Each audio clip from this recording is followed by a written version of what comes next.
आज के इस क्लास में हम लोग लोक प्रशासन और निजी प्रशासन में अंतर को समझेंगे। देखिए, इसके लिए हम सबसे पहले प्रशासन की परिभाषा पर चलेंगे। प्रशासन की परिभाषा क्या है? किसी निश्चित साझा उद्देश्य की प्राप्ति के लिए लोगों के व्यवस्थित समूह के द्वारा किया जाने वाला सहयोगात्मक प्रयास प्रशासन कहलाता है। अब देखिए, जो ये निश्चित साझा उद्देश्य है ये दो प्रकार का होता है। पहला होता है लोकहित और दूसरा होता है निजी हित। अब जब लोकहित निश्चित साझा उद्देश्य हो, लोगों का एक व्यवस्थित समूह हो और उनके द्वारा सहयोगात्मक प्रयास किया जाए, तब इसे लोक प्रशासन कहा जाता है। फिर से सुनिए, लोकहित के साझा उद्देश्य से लोगों के व्यवस्थित समूह के द्वारा किया जाने वाला सहयोगात्मक प्रयास लोक प्रशासन कहलाता है। और निजी हित के साझा उद्देश्य के लिए लोगों के व्यवस्थित समूह के द्वारा किया जाने वाला सहयोगात्मक प्रयास निजी प्रशासन कहलाता है। अब देखिए, लोकहित के उद्देश्य से सरकार, सिविल सोसाइटी, एनजीओज, मीडिया और कुछ हद तक निजी संगठन भी कार्य करते हैं। और इसीलिए जब मैंने आप लोगों को लोक प्रशासन का क्षेत्र, स्कोप ऑफ पब्लिक एडमिनिस्ट्रेशन समझाया था, तब उसमें यह स्पष्ट रूप से कहा था कि जो अभी नवीनतम दृष्टिकोण है लोक प्रशासन के क्षेत्र के अध्ययन के लिए, उस नवीनतम दृष्टिकोण के अनुसार लोक प्रशासन के दायरे में सरकार, सिविल सोसाइटी, एनजीओज, मीडिया और कुछ हद तक निजी संगठन भी शामिल किए जाने चाहिए, क्योंकि ये सभी संगठन लोकहित के उद्देश्य से कार्य करते हैं और लोक प्रशासन में अपना सहयोग देते हैं। अतः ये सभी संगठन लोक प्रशासन के क्षेत्र में शामिल किए जाने चाहिए। और निजी हित के उद्देश्य से केवल निजी व्यवसायिक संगठन काम करते हैं, इसीलिए निजी प्रशासन के अंतर्गत निजी व्यवसायिक संगठनों को शामिल किया जाना चाहिए। अब यहां हमें लोक प्रशासन और निजी प्रशासन में अंतर को समझना है। हालांकि लोक प्रशासन के दायरे में हमने इन 5 संगठनों को लिखा: सरकार, सिविल सोसाइटी, एनजीओज, मीडिया, कुछ हद तक निजी संगठन। लेकिन इन सबों में जो मुख्य भूमिका निभाती है वह है सरकार। इसलिए हम लोक प्रशासन को यहां पर सरकार का प्रशासन मान लेंगे और निजी प्रशासन को हम व्यवसायिक संगठन का प्रशासन मानेंगे।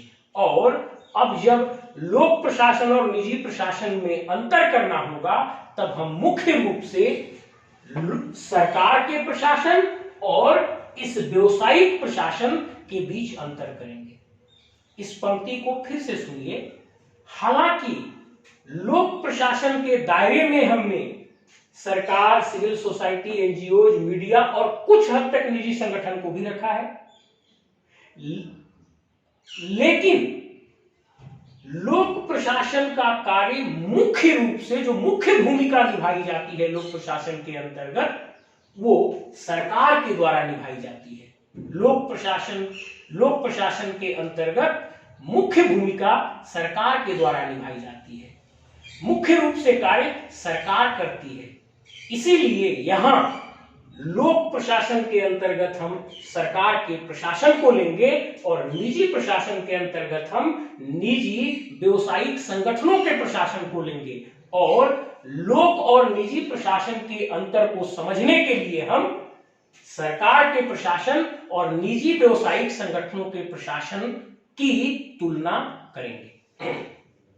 अब यहां तक समझने के बाद मैं एक बात आपको और यहां समझाना चाहता हूं। सामान्य रूप से पुस्तकों में जो बातें लिखी हैं या जो नॉर्मली आपके ट्रेनर या कोचिंग देने वाले लोग समझाते हैं कि लोक प्रशासन मतलब सरकार का प्रशासन और निजी प्रशासन मतलब निजी व्यवसायिक संगठन का प्रशासन, और लोक और निजी प्रशासन में अंतर का मतलब है सरकार के प्रशासन और निजी व्यवसायिक संगठन के प्रशासन में अंतर करना। देखिए स्ट्रेट वे इस तरह से लिखने से आपको बहुत अच्छे अंक नहीं मिलेंगे।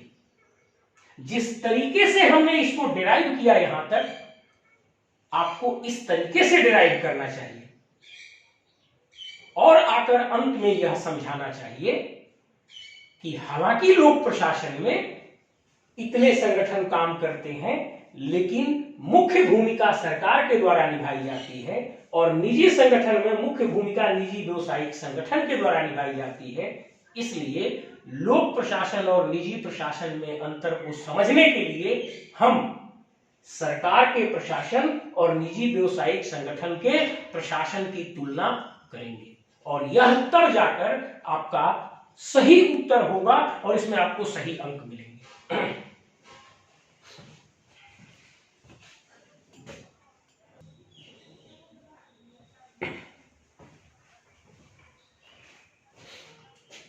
अब देखिए, लोक प्रशासन के कुछ विद्वान लोक और निजी प्रशासन में अंतर को मानते हैं और लोक प्रशासन के कुछ विद्वान लोक और निजी प्रशासन में अंतर को नहीं मानते हैं।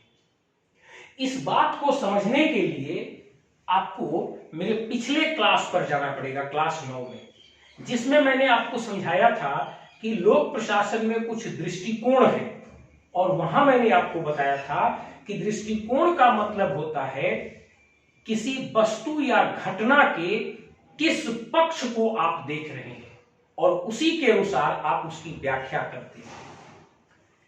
यहां भी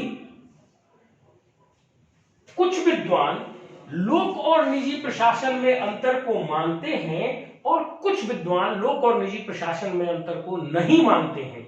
इसके पीछे मूल कारण यह है कि इन विद्वानों के दृष्टिकोणों अर्थात लोक प्रशासन को देखने में अंतर है, जिसके कारण ये ऐसा करते हैं। लोक प्रशासन और निजी प्रशासन में अंतर को मानने वाले 4 प्रमुख विद्वान हैं। पॉल एच एपलबी, दूसरा सर जोसिया स्टाम्प, तीसरा हर्बर्ट साइमन और चौथा पीटर ड्रकर।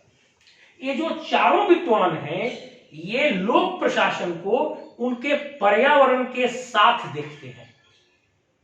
मतलब लोक प्रशासन किस प्रकार के पर्यावरण में काम करता है, अर्थात लोक प्रशासन सरकारी पर्यावरण में काम करता है, अर्थात लोक प्रशासन राजनीतिक पर्यावरण में काम करता है,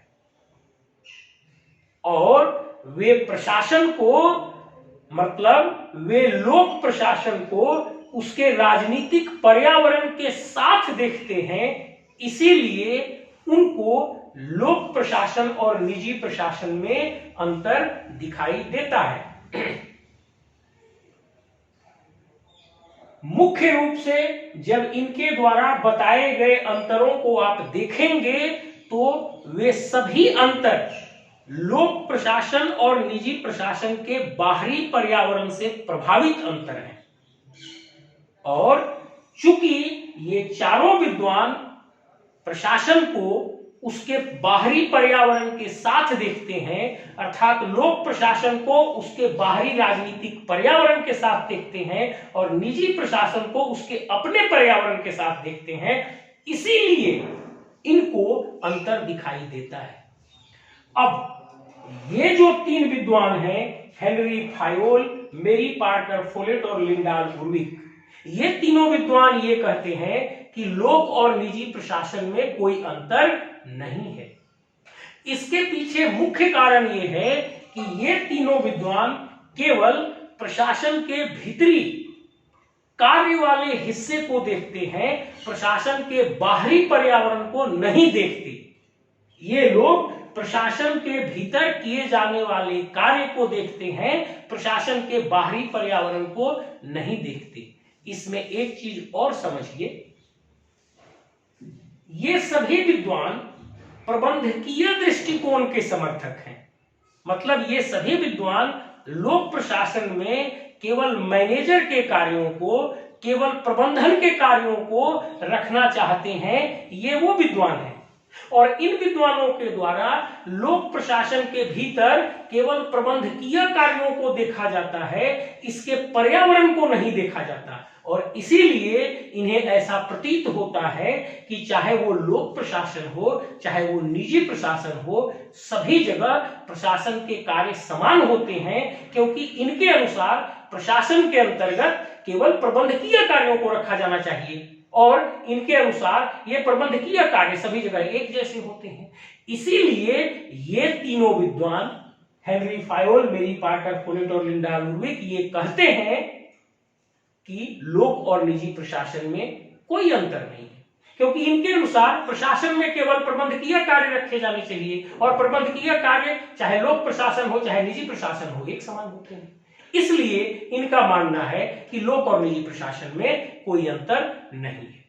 अब इसके आगे हम लोग देखेंगे कि लोक और निजी प्रशासन में किन किन बिंदुओं पर अंतर है, और फिर उसके बाद अपने चौथे पोर्शन में हम देखेंगे कि लोक और निजी प्रशासन में किन किन बिंदुओं में समानता है अर्थात अंतर नहीं है।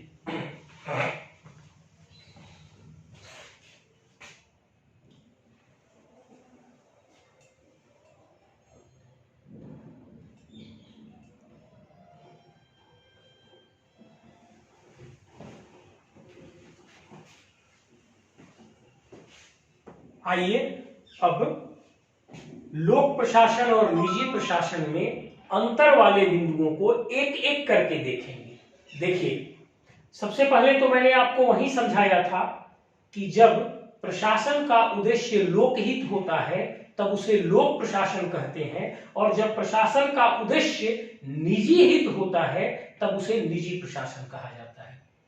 लेकिन इस अंतर के बावजूद और आगे कई अंतर हैं जिन सबको हम एक एक करके समझेंगे। देखिए, सबसे पहला जो है यहां है राजनीतिक निर्देशन एवं राजनीतिक पर्यावरण। आप देखिए, लोक प्रशासन हमेशा सरकार के अधीन काम करता है, और सरकार कैसे चुनी जाती है? एक वोटिंग की राजनीतिक प्रक्रिया के द्वारा चुनी जाती है। लोक प्रशासन सरकार के अधीन कार्य करता है, और सरकार कैसे चुनी जाती है? वोटिंग नामक एक राजनीतिक प्रक्रिया के माध्यम से सरकार चुनी जाती है। इसका मतलब सरकार एक राजनीतिक संस्था है। अब इसका अर्थ यह हुआ कि लोक प्रशासन सरकार नामक राजनीतिक संस्था के अधीन काम करती है। इसका मतलब यह हुआ कि लोक प्रशासन राजनीति के नेतृत्व में और राजनीति के बाहरी पर्यावरण में रहकर अपना कार्य करती है। अब आप देखिए, लोक प्रशासन के लिए उद्देश्य कौन तय करता है? राजनीति तय करती है। लोक प्रशासन के लिए संगठन का ढांचा कैसा होगा यह कौन तय करता है? राजनीति तय करती है। लोक प्रशासन में किस प्रशासक के पास कितनी शक्तियां होंगी यह भी राजनीति तय करता है। लोक प्रशासन कार्यों को कैसे करेगा इसके लिए कानून भी राजनीति बनाता है। लोक प्रशासन समय समय पर नीतियां, पॉलिसीज मतलब ब्रॉड नियमावली बदलते रहती है, और उसके अंतर्गत लोक प्रशासन को कार्य करना पड़ता है। मतलब लोक प्रशासन को राजनीति के द्वारा तय किए गए उद्देश्यों के लिए, राजनीति के द्वारा तय किए गए प्रशासनिक ढांचा में रहकर, राजनीति के द्वारा तय किए गए कानून में रहकर, राजनीति के द्वारा तय की गई नीतियों के अंतर्गत रहकर अपने कार्य करने पड़ते हैं।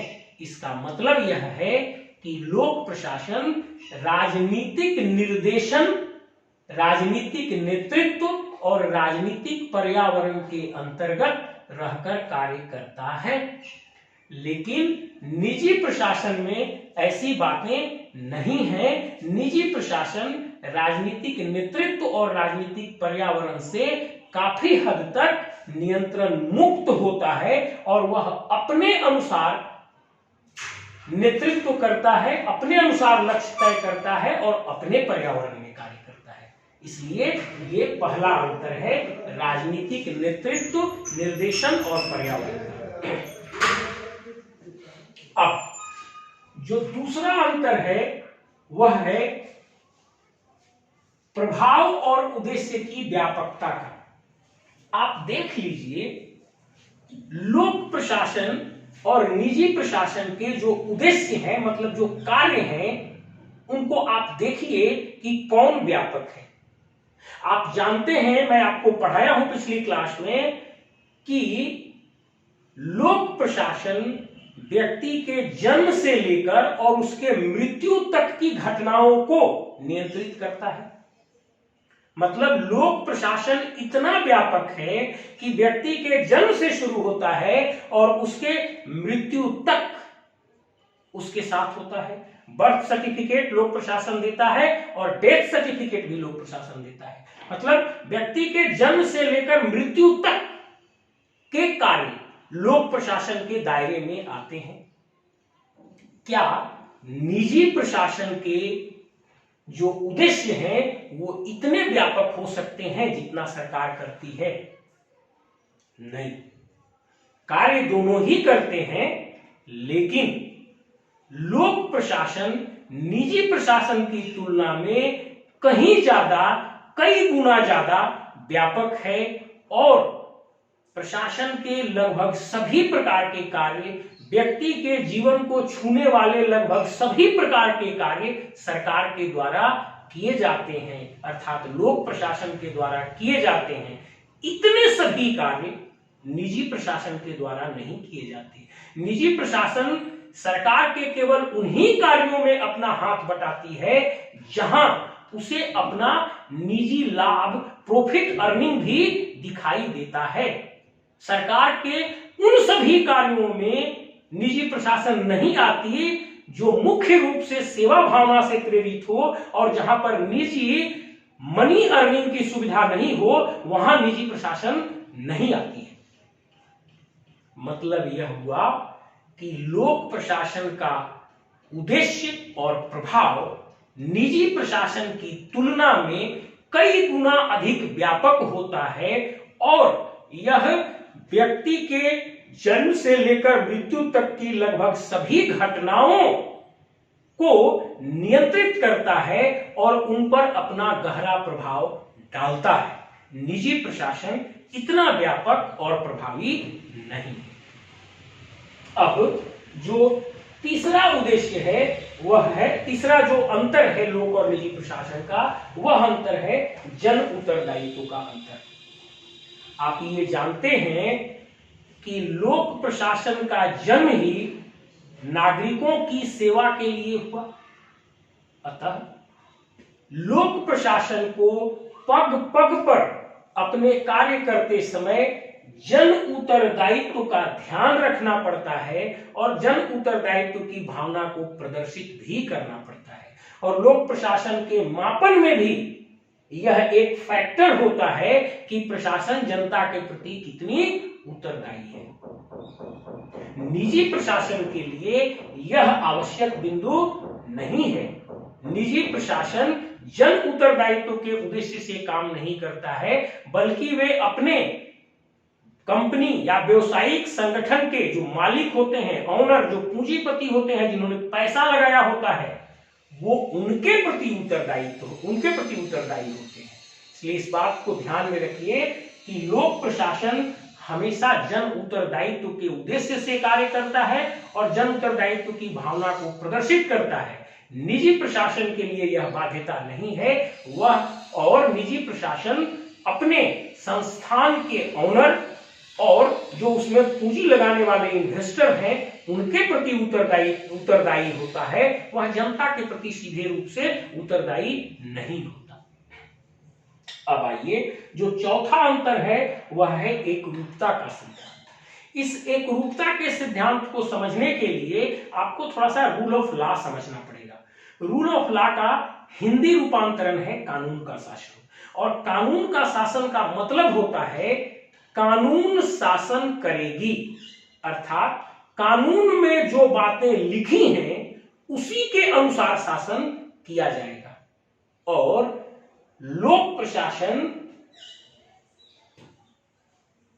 रूल ऑफ लॉ के हिसाब से चलता है, मतलब कानून के शासन के नियम से चलता है, अर्थात कानून में जो लिखा है उसी के अनुसार लोक प्रशासन को कार्य करना पड़ता है। और सभी लोगों के लिए कानून एक समान है।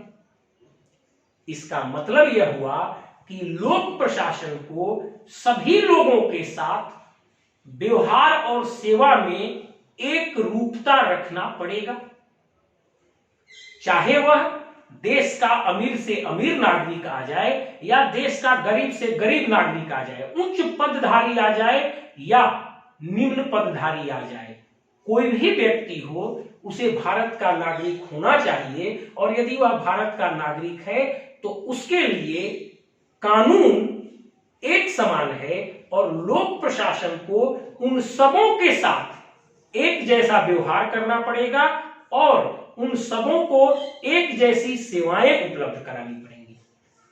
उदाहरण लीजिए, यदि आप थाना में एफआईआर लिखवाने जाते हैं या अपनी सुरक्षा के लिए जाते हैं, तो थाना को, चाहे वह भिखारी हो या कोई कंपनी का मालिक हो, सबको समान रूप से सुरक्षा प्रदान करना पड़ता है और सबके लिए समान रूप से प्राथमिकी लिखना पड़ता है। वैसे ही अगर कोई व्यक्ति अंचल कार्यालय में जमीन का रसीद कटाने या जमीन से संबंधित समस्या को लेकर जाता है, तो अंचल का कार्यालय अर्थात लोक प्रशासन दो लोगों के साथ दो तरह का व्यवहार नहीं कर सकता। अगर दोनों के पास समान जमीन है तो दोनों को जो जमीन का रसीद दिया जाएगा वो समान राशि का ही रसीद दिया जाएगा, चाहे उसमें कोई अमीर हो कोई गरीब हो। दोनों के साथ यदि भूमि की समस्या समान प्रकार की है तो अंचल कार्यालय दोनों के साथ समान व्यवहार और समान सेवा करेगा और दोनों के जमीन की मापी या जो भी समस्या है उसको एक समान तरीके से ही निपटाएगा। इसी प्रकार आप सरकारी अस्पताल में चले जाइए, आप सरकारी स्कूल में चले जाइए, वहां अमीर के लिए, उच्च पदधारी के लिए, गरीब के लिए, निम्न पदधारी के लिए कोई अलग अलग व्यवस्थाएं नहीं है। हॉस्पिटल प्रशासन को अर्थात हॉस्पिटल रूपी लोक प्रशासन को सभी नागरिकों के साथ एक जैसा व्यवहार और एक जैसा सेवा प्रदान करना पड़ता है। सभी को एक ही कमरे में एक ही जैसे बिस्तर पर लिटाकर एक ही जैसी व्यवस्था में इलाज किया जाता है, उसमें कोई अंतर नहीं किया जाता। वैसे ही सरकारी विद्यालयों में भी चाहे कोई अमीर हो या गरीब हो, कोई किसी वर्ग, समुदाय, जाति, धर्म से हो, सभी लोगों को समान रूप से एक साथ एक वर्ग में एक कक्षा में एक साथ बिठाकर एक जैसी शिक्षा प्रदान की जाती है, एक जैसा ही सर्टिफिकेट भी प्रदान किया जाता है। इसलिए लोक प्रशासन को हमेशा एक रूपता के सिद्धांत पर काम करना पड़ता है और यह एक रूपता का सिद्धांत जन्म लेता है रूल ऑफ लॉ से, अर्थात कानून के शासन से इसका जन्म होता है। रूल ऑफ लॉ अर्थात कानून के शासन के अनुसार कानून शासन करता है और कानून सबके लिए एक समान होता है, सबके लिए एक रूप होता है। इसलिए लोक प्रशासन को एक रूपता के सिद्धांत का अनुसरण करना पड़ता है और लोक प्रशासन एक रूपता के सिद्धांत के अनुसार कार्य करता है और अपने सभी नागरिकों को, चाहे वह किसी वर्ग, जाति, धर्म, ऊंच नीच से हो, एक जैसा व्यवहार और एक जैसा सेवा प्रदान करना होता है। अब जो पांचवा अंतर है वह है बाह्य वित्तीय नियंत्रण का। देखिए, निजी प्रशासन में जो निजी इन्वेस्टर पूंजीपति हैं वे लोग अपना पूंजी लगाते हैं और उस निजी संस्थान की आर्थिक व्यवस्था पर पूर्ण रूप से उन पूंजी लगाए हुए लोगों का नियंत्रण होता है। लेकिन लोक प्रशासन में सरकार टैक्स के रूप में नागरिकों से आय प्राप्त करती है और फिर उन्हीं पर उसे खर्च करती है।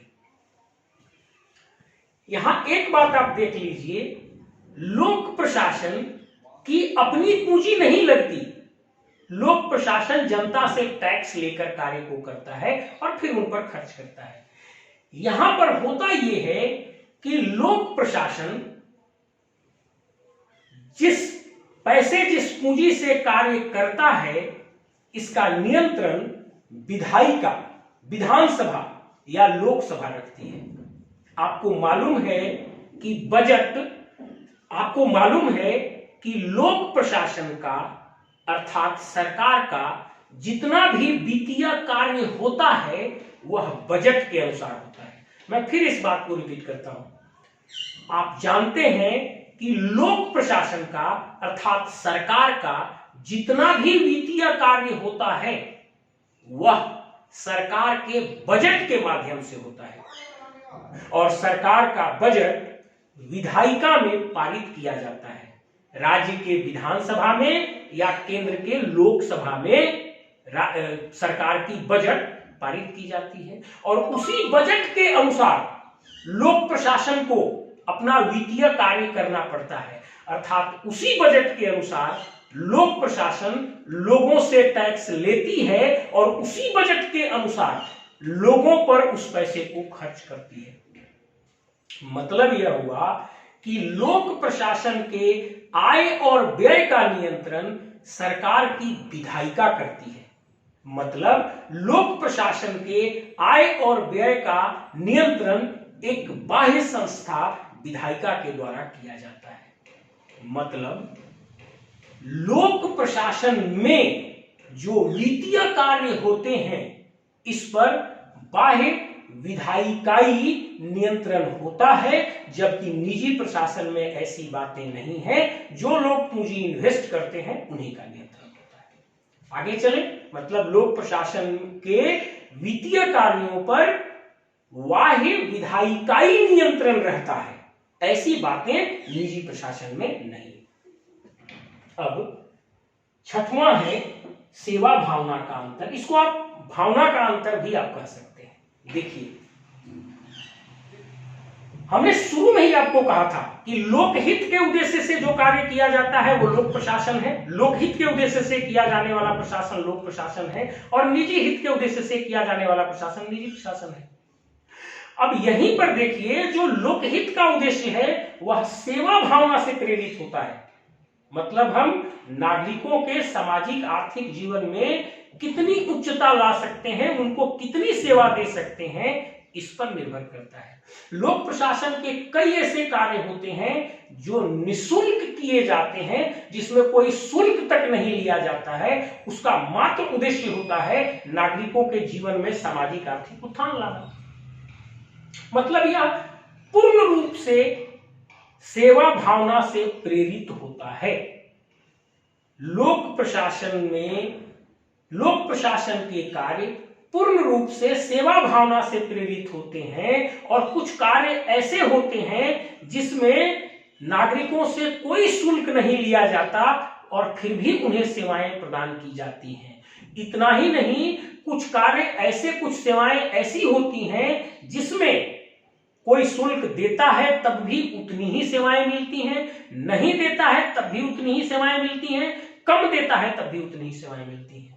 मतलब लोक प्रशासन का मुख्य उद्देश्य प्रॉफिट ओरिएंटेड न होकर सर्विस ओरिएंटेड या सेवा भावना से प्रेरित होना है।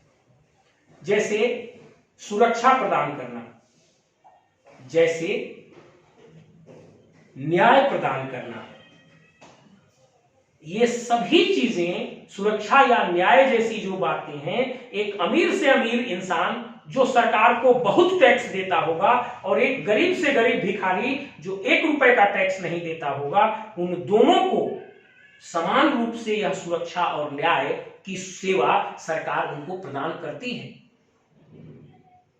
इसमें कहीं भी प्रॉफिट को नहीं देखा जाता है।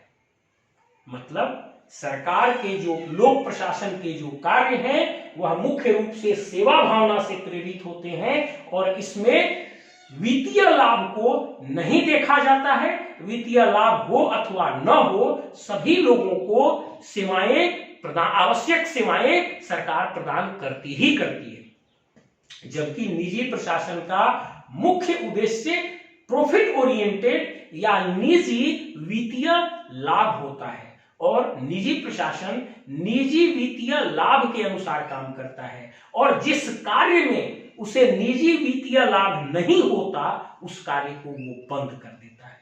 हो सकता है उसमें कुछ अंश सेवा भावना की भी हो, लेकिन जो मुख्य अंश है वह है निजी वित्तीय लाभ का। इस प्रकार निजी प्रशासन निजी वित्तीय लाभ के उद्देश्य से प्रेरित होकर काम करता है, जबकि सरकारी प्रशासन सेवा भावना से प्रेरित होकर कार्य करता है। अब अगला आइए कानूनी ढांचा देखिए।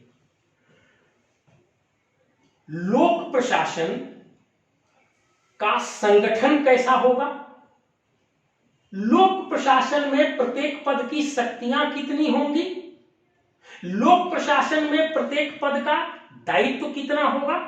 लोक प्रशासन किन सीमाओं में रहकर कार्य करेगा? ये सभी बातें कानून के द्वारा तय की जाती हैं और उस कानूनी ढांचे में रहकर, उस रिजिड कानूनी ढांचे में रहकर ही लोक प्रशासन को कार्य करना पड़ता है। अब आइए निजी प्रशासन पर। कुछ लोग सीधे एक लाइन में कह देते हैं निजी प्रशासन पर इस प्रकार का कानूनी ढांचा का नियंत्रण नहीं होता। नहीं, ऐसा कहना गलत है। आप अंतर कीजिए, लेकिन ऐसा कहना गलत है। निजी प्रशासन पर भी सरकार का कानूनी ढांचा रहता है।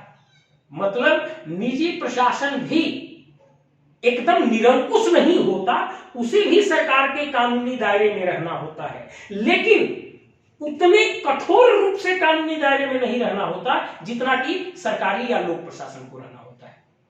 आप ध्यान से समझिए, यदि आप पर्यावरण के कानून को देखिए, यदि आप लेबर के कानून को देखिए, यदि आप फिनेंशियल और टैक्स से संबंधित कानून को देखिए, जब इन बातों को देखिएगा, लेबर लॉज को, पर्यावरण से संबंधित कानून को, वित्तीय टैक्स संबंधी कानून को, तो ये सभी कानून लोक और निजी दोनों प्रशासन पर समान रूप से लागू होते हैं। ऐसा नहीं है कि निजी प्रशासन एकदम से निरंकुश है, लेकिन इनके अलावा भी, इस जनरल लॉ के अलावा भी कुछ स्पेशल कानून लोक प्रशासन पे लगे हुए होते हैं जिससे निजी प्रशासन मुक्त होता है। इसलिए मैं यहां पर यह कहूंगा इस टॉपिक में कि लोक प्रशासन को अत्यधिक कठोर कानूनी दायरे में काम करना पड़ता है, निजी प्रशासन को उतना कठोर कानूनी दायरे में नहीं काम करना पड़ता है। कुछ जनरल कानून दोनों पर लागू होते हैं, लेकिन उस जनरल कानून के अलावा बाद निजी प्रशासन अपनी तरह से मुक्त होता है काम करने के लिए। लेकिन लोक प्रशासन उन जनरल कानूनों के अलावा और कई रिजिड कानूनी ढांचे में शिकस्त होता है और उसमें रहकर काम करना पड़ता है। ये एक अंतर है। मतलब उतनी लीगल कठोरता निजी पर नहीं है और लोक प्रशासन संपूर्ण रूप से कठोर कानूनी ढांचे में काम करता है, इतना अंतर है। अब है कार्यों की प्रकृति, यस, नेचर ऑफ वर्क। लोक प्रशासन और निजी प्रशासन जो कार्य करते हैं उनकी प्रकृति में अंतर होती है, उनकी संवेदनशीलता में अंतर होती है। आप देखिए, लोक प्रशासन डिफेंस का काम करती है, मिलिट्री, देश की सुरक्षा का काम करती है, ये कितना सेंसिटिव है। लोक प्रशासन न्याय और सुरक्षा प्रदान करने का कार्य करती है, यह कितना सेंसिटिव है। लोक प्रशासन देश के जो आधारभूत संरचनात्मक ढांचे हैं, जैसे सड़क, पुल, नदी को बांधना, बराज बनाना, बड़े बड़े इंडस्ट्री लगाना, ये जो कार्य करती है ये कितने सेंसिटिव प्रकृति के हैं, कितने ये सेंसिटिव नेचर के हैं। ये कार्य निजी प्रशासन नहीं करती है। मतलब यह हुआ कि लोक प्रशासन जो कार्य करती है जैसे राष्ट्र की सुरक्षा, जैसे आंतरिक सुरक्षा, जैसे न्याय प्रदान करना, जैसे आधारभूत संरचनात्मक कायम करना, जैसे कानून बनाना,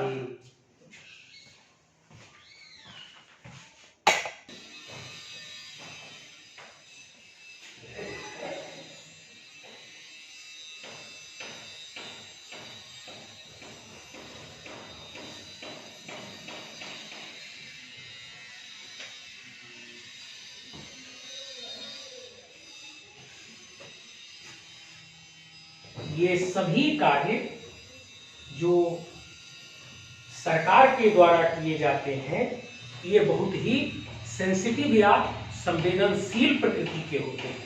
इतने संवेदनशील प्रकृति के कार्य निजी प्रशासन के द्वारा नहीं किए जाते।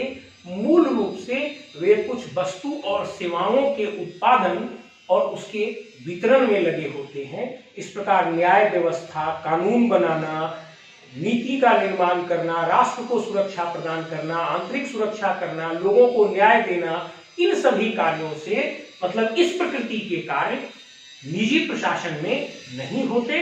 लोक प्रशासन के कार्यों, इस प्रकार के कार्यों की प्रकृति बहुत ही संवेदनशील होती है। अब अगला है अनामता का सिद्धांत। देखिए, अनामता का सिद्धांत इस बात से प्रेरित है कि मिनिस्टेरियल रिस्पॉन्सिबिलिटी होती है प्रजातंत्र में।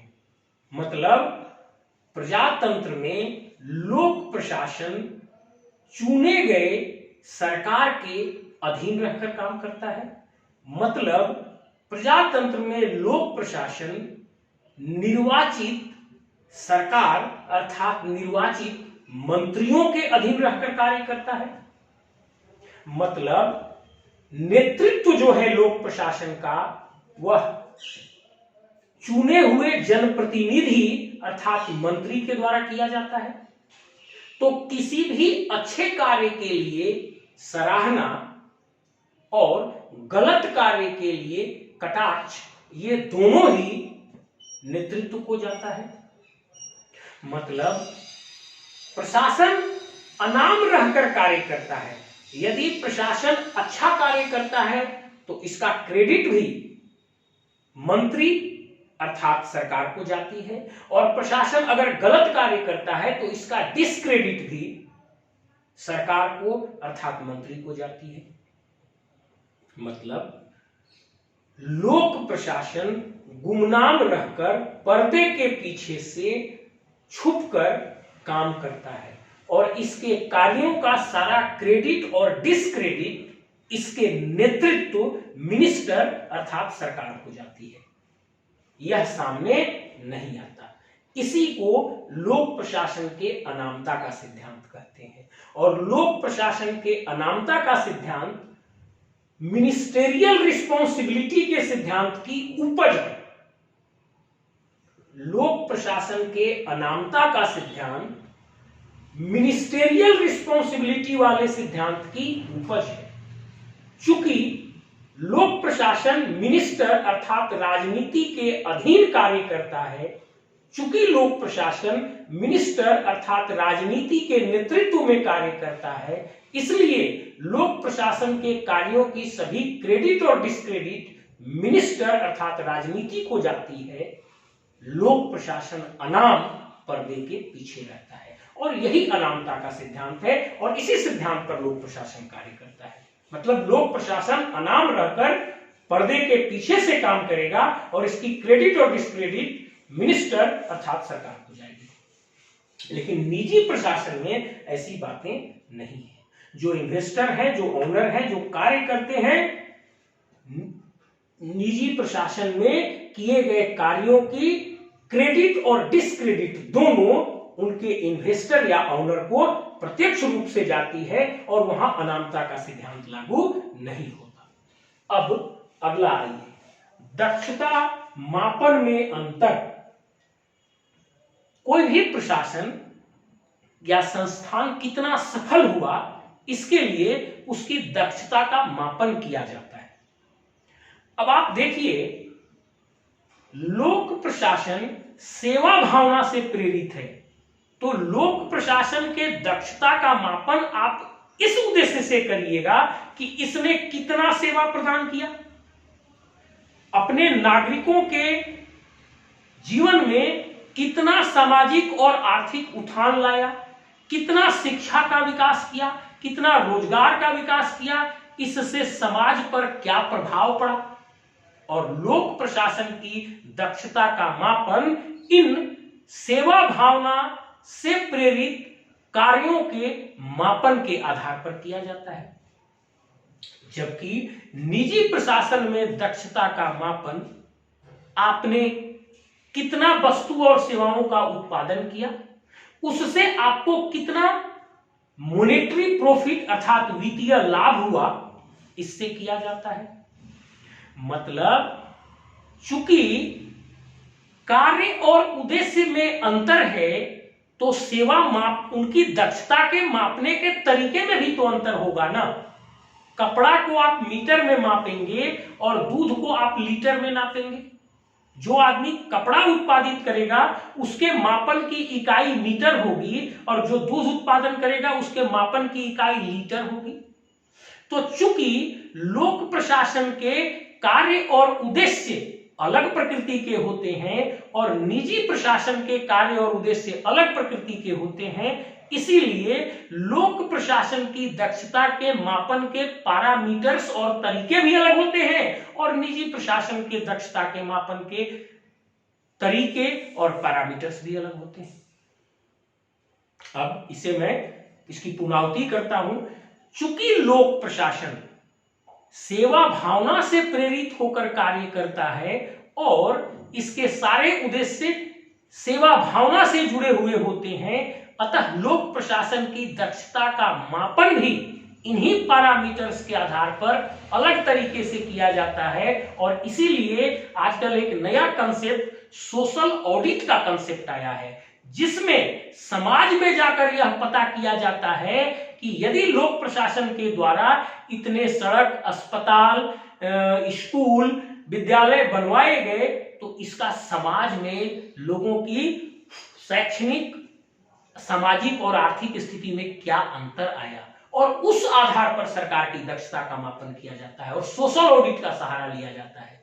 और यहां निजी प्रशासन में दक्षता मापन में यह देखा जाता है कि लोग निजी प्रशासन के द्वारा कितनी वस्तु और सेवाओं का उत्पादन हुआ और कितना इसने वित्तीय लाभ कमाया। इसलिए दोनों के दक्षता मापन में अंतर है, क्योंकि दोनों के कार्य की प्रकृति में अंतर है, इसलिए दोनों के दक्षता मापन में भी अंतर है। अब अगला है पारदर्शिता। लोक प्रशासन शीशे के घर में काम करता है। कहां से लोक प्रशासन को इनपुट आए, लोक प्रशासन ने कैसे कार्य किया और उसका आउटपुट क्या निकला, ये सभी चीजें इनपुट, प्रोसेसिंग और आउटपुट, ये तीनों चीजें जो लोक प्रशासन की हैं वो एक शीशे के घर में रहती हैं और एक एक व्यक्ति इसको देख सकता है। इसका बहुत अच्छा उदाहरण है सूचना का अधिकार कानून। सूचना का अधिकार कानून जो अभी देश में लागू हुआ, कोई भी नागरिक सरकार के किसी भी कार्य के बारे में जानकारी ले सकता है और आपसे सवाल पूछ सकता है। मतलब सरकार के कार्य उतना ही नहीं, इस पारदर्शिता में कुछ कानूनी सहयोग ही नहीं केवल हुआ, जो डिजिटलाइजेशन हुआ यह भी इस पारदर्शिता को और बहुत बेहतर बनाया। अब देखिए, सरकार शीशे के घर में कार्य करती है और इसे कहां से इनपुट आते हैं, कैसे प्रोसेसिंग होती है और क्या आउटपुट देता है, ये तीनों चीजें एक शीशे के घर में होती हैं और जनता को दिखाई देती रहती हैं। अब आप देखिए, सूचना का अधिकार कानून है, कोई भी व्यक्ति आपके किसी भी पक्ष से संबंधित सूचना मांग सकता है। दूसरा, जो डिजिटलाइजेशन हुआ, तो डिजिटलाइजेशन में पब्लिक एक्सेस दिया जाता है और आपके पास रखी जितनी फाइल, जितनी सूचनाएं हैं, पब्लिक एक्सेस के माध्यम से पब्लिक लॉगिन करके आपकी सभी चीजों को देख सकती है। पहले जमाबंदी रजिस्टर और खतियान कर्मचारी के झोले में होता था, अब ऑनलाइन में है। जो व्यक्ति जहां से चाहे, जब चाहे अपने जमीन की स्थिति और विवरणी को देख सकता है। इस प्रकार लोक प्रशासन कंप्लीटली पारदर्शी तरीके से कार्य करता है। निजी प्रशासन में यह बाध्यता नहीं है। निजी प्रशासन अपने कार्यों को उतना ही प्रदर्शित करता है, अपने प्रक्रियाओं को उतना ही प्रदर्शित करता है जिससे उसे अपना लाभ होता है। बाकी जो चीजें वह छुपाकर पर्दे के पीछे करना चाहता है वह छुपाकर कर सकता है, लेकिन सरकार में ऐसी सुविधाएं नहीं है, सब कुछ पारदर्शी होता है। अब अगला है प्रतिष्ठा। देखिए, विकासशील देशों में सरकारी प्रशासन में प्रतिष्ठा निश्चित रूप से बहुत अधिक होती है। इसके पीछे एक कारण है। विकासशील देशों में लोगों के जीवन से संबंधित जो मूलभूत आवश्यकताएं हैं उसकी पूर्ति केवल सरकार ही करती है और सरकार ही कर पाती है। चूंकि लोक प्रशासन लोगों के जीवन से संबंधित मूलभूत सुविधाओं की सेवा प्रदान करता है, इसीलिए लोगों की नजर में लोक प्रशासकों के प्रति एक अलग प्रतिष्ठा होती है। उनके नजर में यह होता है कि लोक प्रशासन चूंकि सेवा भावना से कार्य कर रही है, इसीलिए नागरिक उन्हें प्रतिष्ठा देते हैं। ऐसी बातें निजी संस्थान में कार्यरत व्यक्तियों के साथ नहीं है। आप कहीं भी समाज में बैठकर देख लें, विकासशील देशों में जो प्रशासन में काम कर रहे हैं, इवन निम्न से निम्न पदों पर भी कार्य कर रहे हैं, समाज में उनकी प्रतिष्ठा अधिक होती है, क्योंकि वे सोशल सर्विस समाज को, वे सेवा भावना से ओरिएंटेड होकर काम करते हैं, और दूसरा वे लोगों के जीवन की मूलभूत सेवाएं देते हैं, इसलिए उनकी प्रतिष्ठा अधिक होती है। अब है सेवा शर्तें एवं स्थायित्व। देखिए, लोक प्रशासन और निजी प्रशासन में यह भी एक बहुत बड़ा अंतर है। यदि आप निजी प्रशासन में काम करते हैं तो वहां हायर एंड फायर पॉलिसी लागू होती है। जब चाहता है इन्वेस्टर आपको रख सकता है, जब चाहता है हटा सकता है। लेकिन लोक प्रशासन में कार्य करने वाले लोगों को इतनी आसानी से आप हटा नहीं सकते। भर्ती करने के लिए भी कठोर नियमावली है और नौकरी से निकालने के लिए भी उतनी ही कठोर नियमावली है। जैसे जो यूपीएससी और पीएससी से चयनित क्लास 1 और क्लास 2 ऑफिसर्स आते हैं, उनको ग्रुप ए और ग्रुप बी सर्विस के अधिकारी कहा जाता है। इन लोगों को, जो आप आईएएस और पीसीएस अधिकारियों को देखते हैं, इनको संविधान के धारा 311 में उच्च न्यायालय का कंप्लीट प्रोटेक्शन है। अगर इनको ऐसे हटा दिया जाए तो ये निश्चित रूप से न्यायालय में चले जाएंगे संविधान की धारा 311 को लेकर, और वहां पर उनको सुरक्षा मिलेगी। ऐसी सुविधाएं निजी प्रशासन के अंतर्गत नहीं है, तो निश्चित रूप से सेवा में अस्थायित्व तो होता है लोक प्रशासन के अंतर्गत। निजी प्रशासन में ऐसी ये सब बातें नहीं हो पाती है। अब इन अंतरों को देखने के बाद हम कुछ समानताओं को भी देखेंगे। चलिए, अंतर में एक अंतर और छूट गया। निजी प्रशासन पहले शुरू हुआ और लोक प्रशासन बाद में शुरू हुआ। ये मैं अपने पहले के भी क्लासेज में आपको समझाया हूं। जब मैं अपना क्लास ले रहा था 2 घंटे में संपूर्ण लोक प्रशासन या लोक प्रशासन के 6 चरण, उसमें मैं ये बात आपको समझाया हूं कि जैसे ही मनुष्य भोजन और सुरक्षा के उद्देश्य से प्रेरित होकर गुफाओं में समूह में रहना शुरू किया, वहीं से निजी प्रशासन का जन्म हो गया था। क्योंकि 2 लोग भी यदि मिलकर किसी साझा उद्देश्य के लिए काम करने लगते हैं तो वहीं निजी प्रशासन का जन्म हो जाता है। और मनुष्य जब भोजन और सुरक्षा के उद्देश्य से समूह में गुफाओं में रहना शुरू किया, वहीं से निजी प्रशासन का जन्म हो गया था। बाद में जब राज्य नामक संस्था की उत्पत्ति हुई तब लोक प्रशासन का जन्म हुआ। यह भी एक 14वां अंतर है जो आप जोड़ दीजिएगा। अब इस अंतर के बाद हम दोनों प्रशासन में क्या समानता है, हम इसको देखेंगे।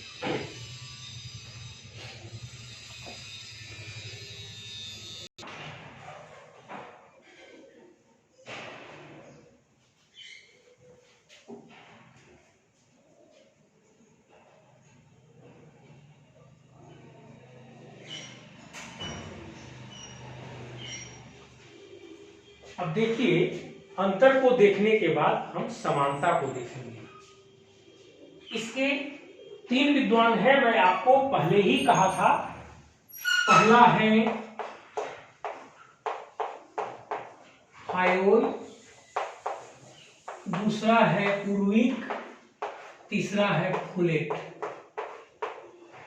इन तीनों विद्वानों ने यही कहा था कि लोक और निजी प्रशासन में अंतर नहीं है, और वहीं पर मैंने आपको समझाया था कि ये तीनों विद्वान प्रबंधकीय दृष्टिकोण से प्रेरित विद्वान हैं।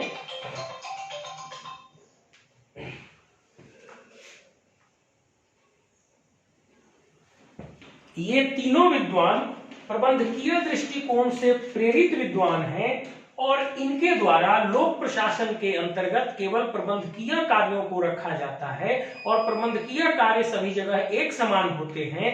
इसीलिए इनका कहना है कि इन दोनों में अंतर नहीं है, और उन्हीं समानता के बिंदुओं को हम यहां पर देखेंगे। देखिए, चाहे वह लोक प्रशासन हो या निजी प्रशासन हो, योजना बनाई जाती है। लोक प्रशासन हो या निजी प्रशासन हो, संगठन बनाया जाता है। लोक प्रशासन हो या निजी प्रशासन हो, कार्यों में तालमेल या बिठाया जाता है। लोक प्रशासन हो या निजी प्रशासन हो, वरिष्ठ के द्वारा अधीनस्थ को निर्देशन दिया जाता है पत्र के माध्यम से। निजी प्रशासन हो या लोक प्रशासन हो, सूचनाएं फाइल के अंतर्गत लिखित रूप से रखी जाती है, फाइलिंग किया जाता है। लोक प्रशासन हो या निजी प्रशासन हो, लेखांकन का कार्य किया जाता है। लोक प्रशासन हो या निजी प्रशासन हो, संचार का कार्य किया जाता है। आपको पता है कि पहले प्रशासन में केवल मौखिक संचार होता था, धीरे धीरे धीरे मुगल काल तक लिखित संचार एक अस्थायी व्यवस्था के रूप में प्रशासन में शामिल हुआ था, और लिखित संचार आने के बाद प्रशासन में किए गए कार्यों का साक्ष्य छूटने लगा, जिससे प्रशासन में उत्तरदायित्व तय करना आसान हो गया। इस प्रकार ये जो मैनेजेरियल सिद्धांत से जुड़ी हुई बातें हैं, ये लगभग दोनों संगठनों में समान रूप से की जाती हैं। अब अगला आइए, लोक प्रशासन में जो आज सिद्धांत अप्लाई किए जाते हैं, चाहे वो परंपरागत हो, पारिस्थितिकी हो, तुलनात्मक सिद्धांत हो, नवीन लोक प्रशासन हो, अब्राहम मास्लो का सिद्धांत हो, डगलस मैकग्रेगर का सिद्धांत हो, और कई व्यवहारवादी सिद्धांत हो, नेतृत्व का सिद्धांत हो, निर्णयन का सिद्धांत हो, मनोबल का सिद्धांत हो, मानव संबंधवादी सिद्धांत हो, व्यवहारवाद हो, परंपरागत सिद्धांत हो, संरचनात्मक सिद्धांत हो, जितने भी सिद्धांत हैं, इनमें से अधिकतर सिद्धांतों की खोज निजी संस्थानों में की गई है। लोक प्रशासन के अधिकतर सिद्धांतों की खोज निजी संस्थानों में विद्वानों के द्वारा की गई है, और निजी संस्थानों में विद्वानों के द्वारा खोजे गए इन सिद्धांतों का प्रयोग समान रूप से लोक और निजी प्रशासन में होता है। मैं ये कहना चाहता हूं कि लोक प्रशासन में आज जो अधिकतर सिद्धांत हैं, इनकी खोज निजी प्रशासन के अंतर्गत की गई थी, और उन सिद्धांतों का प्रयोग लोक और निजी प्रशासन दोनों में समान रूप से आज होता है। अच्छा, आज लोक और निजी प्रशासन में प्रशासकों की अदला बदली भी होती है। एक जगह से दूसरी जगह भेजकर यह देखा जाता है कि वह कार्य कितने अच्छे से कर पा रहे हैं। अगला, आज लोक और निजी प्रशासन के बीच समन्वय स्थापित करने के लिए एक साथ प्रशिक्षण की भी व्यवस्था की गई है।